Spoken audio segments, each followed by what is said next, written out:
Hello, I want to talk about in this video the scripture in Isaiah 53, one of the suffering servant passages. So it's Isaiah 53. You all know the words if you're listening.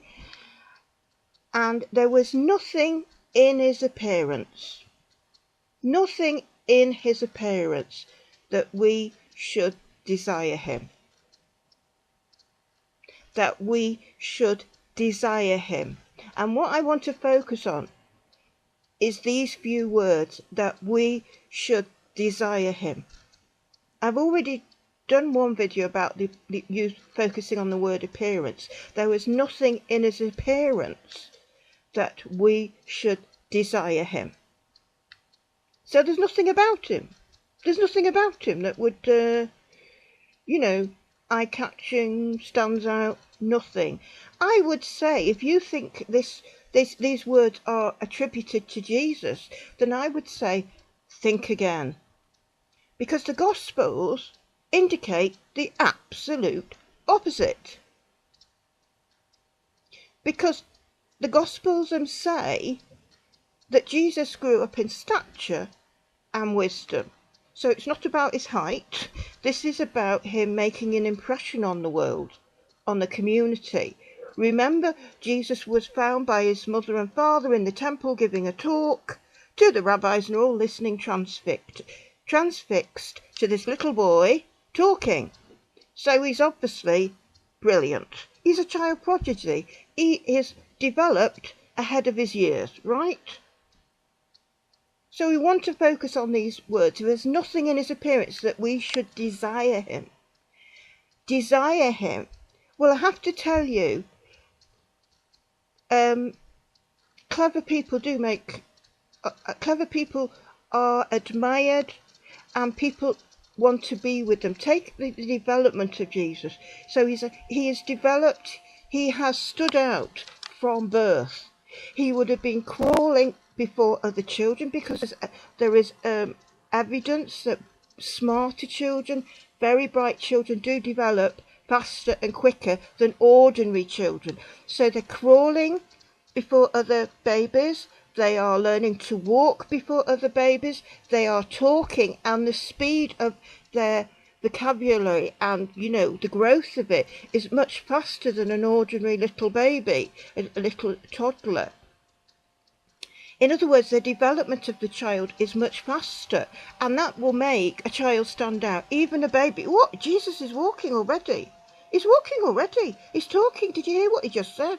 You're just in amazement at this small little toddler who seems to be ahead of his years, and that is what's known as a child prodigy. And parents very quickly recognise this. They very quickly recognise this, and so would the community he lived in. Jesus would have been sent to Cheder, which is the equivalent of a Sunday school. He'd be learning his Aleph base. He's having to learn Hebrew and his everything, learning about the festivals. He's going to the synagogue, the shul. He's going to Cheder. He has to learn everything. And the teachers would be immediately noticed as little Jesus, 6 years of age, 5 years of age. He is really grasping everything just like that, and he's way ahead of the other little 6-year-olds. This is a child that, although he's 6, is possibly at the level of an 8 or 9-year-old. So he is going to stand out. He is going to stand out. And I have to tell you, the way the world works, as we all know, smart, clever people, just like beautiful children, physically beautiful children, do stand out, and people do desire their company. And to be honest, it is a help. I mean, the fact that nobody would desire him is ridiculous, because he is so clever, he is so smart, that he's impressing everybody, and so they would be wanting his company, because if only they want to develop this child. This is a child worth investing your time in. This is a child worth investing your time in at Cheder, giving extra lessons, because child is so brilliant.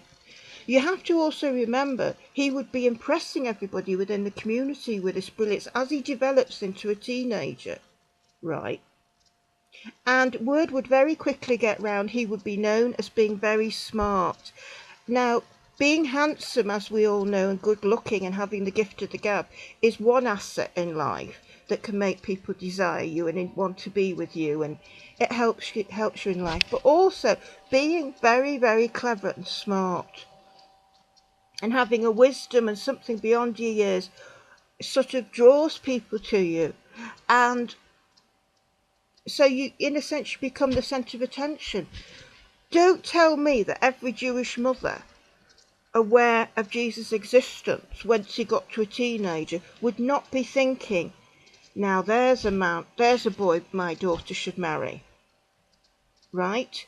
Because he's a good catch. Jesus will be a good catch for any Jewish mother for her daughter. Because this is a teenager who is so smart. He is a child prodigy. He is really clever. So we're led to believe from the scriptures, because the scriptures say he's there in the temple as a young child giving lectures to the rabbis. You would presume he will be inundated with young girls, 14 and 15, all being told by their Jewish mothers, go and see Jesus. Just pretend you want to borrow something, because he would be a catch. He would be a catch, and boy would the girls be hovering around Jesus, because this is a guy at a young age of 14, 15, 16 that even the girls would realise, but the parents would realise, this is a Jewish boy you want to get. You want to get this Jewish boy because he will become somebody. You don't just want somebody being a carpenter. You want somebody in status in the community. You want him to train, be a rabbi. You want him to be a big macher, big shot. You know, he'd be sitting on this committee and that committee in the Jewish community. I mean, this is what parents are thinking when they see a smart Jewish boy who is cleverer than his years. And all the rabbis say, oh, he's a clever boy. He's a clever boy, this Jesus. And every Jewish mother says to the teenager, oh, go and say hello to him. Wear that nice dress. He would have been pursued by girls, Jesus, simply because he would be a catch. So all the Jewish mothers would be they would be desiring Jesus for their daughters, their teenage daughters. They would, I'm telling you, because he's smart. And if he's smart, he's going to go a long way in life.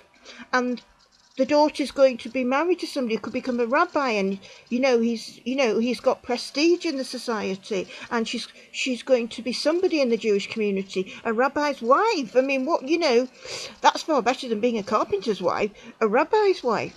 So this business of equating the words of Isaiah 53, his appearance was such that no one should desire him, I would say, is not fulfilled in Jesus, because the actual Gospels state the absolute opposite. He grew in stature, he grew in reputation, he grew as being a child prodigy, he grew as being a child in great wisdom, who could even impress the rabbis that were all sitting there gobsmacked. And that's where it doesn't add up, just from a common sense point of view, and just thinking it through. Because just as beautiful people, physically beautiful people, are desired by those around them, and they like to keep the company of physically beautiful people, so people like to keep the company of very, very, very clever people. And if they like being with you and you're not very bright, but they're brilliant, then it reflects on you, because people think, oh, she's not so, obviously if he's talking to so-and-so, then he must think so-and-so is quite smart. And we all suck up to people of status in some way, because it flatters us, doesn't it, that somebody so clever like Jesus should spend his time talking to me, and I'm struggling, I can't read very well, but he's spending all this time with me. So people do like being with clever people like this. And of course, there's nothing in the Gospels that says this very person who obviously everybody wanted and impressed. I mean, the crowds came to hear him as he got, when he's talking and that. He's out there preaching. Everybody's coming from long distances to hear him. They are desiring him. That's what you do when you go when you travel and make a journey to go and listen to somebody from the other end of the country. Right, you've heard of this particular speaker is wonderful, you must go and listen to him. That people desire you. So the very story of Jesus actually contradicts Isaiah 53, because he was desired, I would argue, no sooner than he was out of nappies and making an impression on the world with his great speed of development and learning and standing out of being a child prodigy and of then giving these great sermons and talks. This is a man who people desire to be with. This is a man who people desire to listen to. They were listening to him. That's the story over and over again. People are coming to listen to him. They're desiring him. They want to listen to him. And so, in my view, the actual story of Jesus, the accounts of Jesus in the Gospels, don't match up with the scripture in Isaiah 53, where it says there was nothing in his appearance that we should desire him. In fact, it's the absolute opposite. It's quite obvious from the scriptures that everybody desired Jesus. They all wanted a piece of him. They all wanted to listen to him.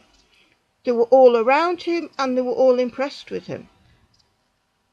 He was the centre of attention. He was the centre of attention. And everybody wanted a piece of him. And that's what happens when you're famous. Whether it's famous for your good looks or famous for your brains.